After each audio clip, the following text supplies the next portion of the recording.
আজ ছিল আমাদের গোপুর জন্মদিন, তাই জন্য আমি বাড়ি থেকে বেরিয়ে গেছিলাম গোপুর বাড়ি। এই দেখো আমাদের বার্থডে বয় সৌরভদা, নিশ্চয়ই তোমরা সবাই চেনো। আর এখানে রাজাদা আমাকে স্প্রাইট দিয়ে দেয়, আমরা সেটা খেয়ে নিই।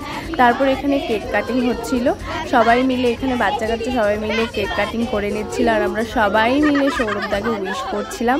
এখানে আমরা সবাই ভীষণ মজা করছিলাম, সবাই একদম সৌরভদাকে ঘিরে নিয়েছিলাম।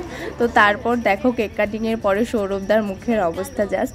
আর এখানে আমি আমার দেওয়া গিফটটা সৌরভদাকে দিয়ে দিই, যেটা কিনা সৌরভদার ভীষণ পছন্দ হয়েছিল। তো থ্যাংক ইউ সো মাচ সৌরভদা গিফটটা পছন্দ হওয়ার জন্য। তো তারপর এখানে দেখো সৌরভদার মাকে খুব সুন্দর করে সাজিয়ে রেখেছিল সবার সামনে।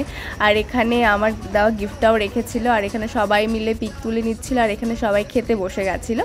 দেন আমরাও খেতে বসে যাই, যেহেতু বাড়ি ফিরতে হতো, রাত হয়ে গেছিলো তাই। আর এখানে রাজাদা আমাদের ভীষণ হাসাচ্ছিল।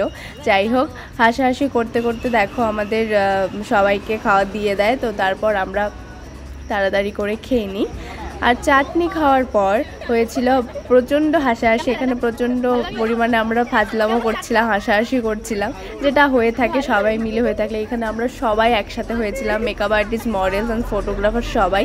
তো যাই হোক, আমরা ভীষণ মজা করেছিলাম। আর এই যে দেখো দুই সুন্দরী, এটা তো মারামারিই করছিল, মানে কি বলবো, দেখতেই পাচ্ছ। আর এই যে পুচকু মিষ্টি মিষ্টিকে দেখতে পাচ্ছ, ও হচ্ছে সুদীপ্তাদির মেয়ে, ও কারোর কোলে যাচ্ছিল না। যাই হোক, তারপর আমি সৌরভদাকে টাটা বলে বাড়ির উদ্দেশ্যে রওনা দিয়ে দিই মৌমিতাদির সাথে, যেহেতু অনেকটাই রাত হয়ে গেছিলো। তো আজকের ভিডিওটি এই পর্যন্তই, দেখা হবে নেক্সট ভিডিওতে।